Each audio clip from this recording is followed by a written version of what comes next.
Hello friend, welcome to my YouTube channel Hindi short and dictation. प्रतिदिन इस प्रकार के डिक्टेशन पढ़ने के लिए मेरे YouTube channel Hindi short and dictation को सब्सक्राइब करें और वीडियो को ज़्यादा से ज़्यादा शेयर करें ताकि आप जो भी स्टेनोग्राफी कोर्स है उसके लिए हेल्पफुल बन सके। और यदि आप इस प्रकार के डिक्टेशन की ऑफलाइन पढ़ना चाहते हैं तो नीचे डिस्क्रिप्शन से व्हाट्सएप ग्रुप एवं टेलीग्राम चैनल की लिंक दी है, तो अभी जाकर के तुरंत व्हाट्सएप ग्रुप एवं टेलीग्राम चैनल ज्वाइन करें। आज के डिक्टेशन की गति है 80 शब्द प्रति मिनट और यह डिक्टेशन दीपक प्रकाशन की बुक में भारत सरकार श्रम मंत्रालय प्रश्न पत्र 1980 से दिया गया है। तो चलिए डिक्टेशन स्टार्ट करते हैं। डिक्टेशन स्टार्ट होगी 5 सेकंड बाद।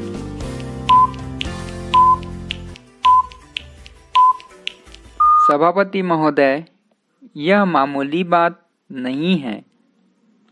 आप इस बिल को शुरू से आखिरी तक पढ़ जाइए तो साफ मालूम होता है कि किसी खास आदमी के लिए, खास समाज के लिए, खास गुट के लिए यह कानून बन रहा है।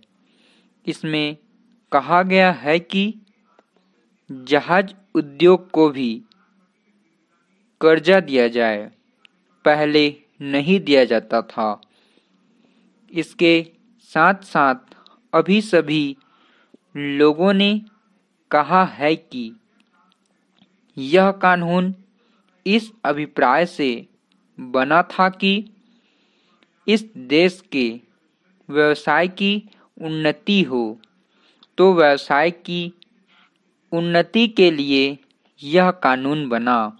पैरा, हम किसी व्यवसाय का नाम तो नहीं सुनते, लेकिन सुनते हैं कि करीब 80 लाख रुपया चीनी उद्योग को दिया गया है। इसका क्या मतलब है?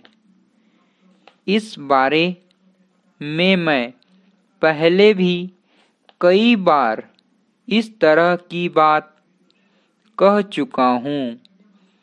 जब कोई संस्था स्थापित होती है तो उसके कार्य और कर्मचारी का अनुमान लगाना होता है।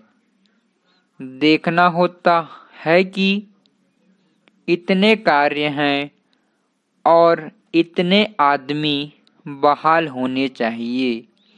मुझे तो यह कहने से दुख मालूम होता है। पैरा, मुझे तो इस सरकार को सरकार कहने में भी लज्जा मालूम होती है।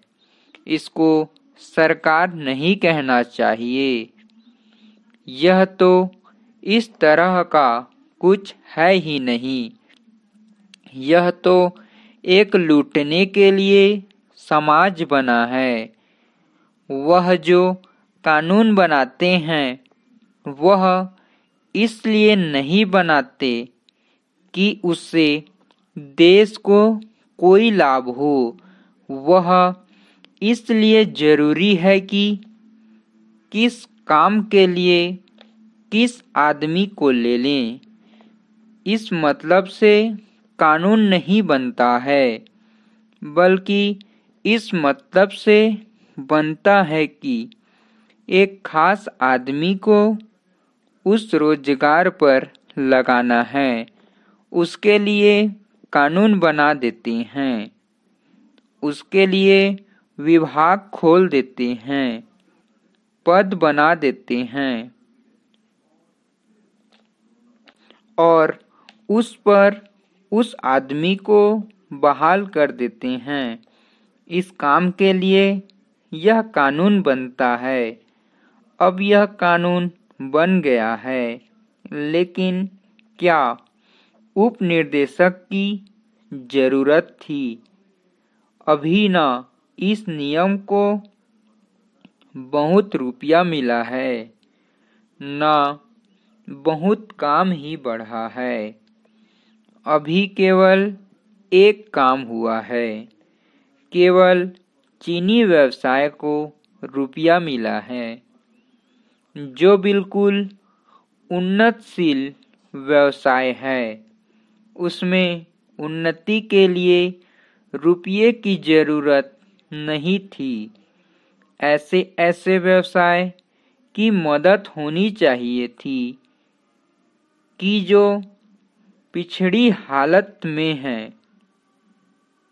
इन शब्दों के साथ अब मैं अपना भाषण समाप्त करता हूँ। मैं उम्मीद करता हूँ कि सरकार मेरी बातों पर कुछ विचार करेगी। स्टॉप।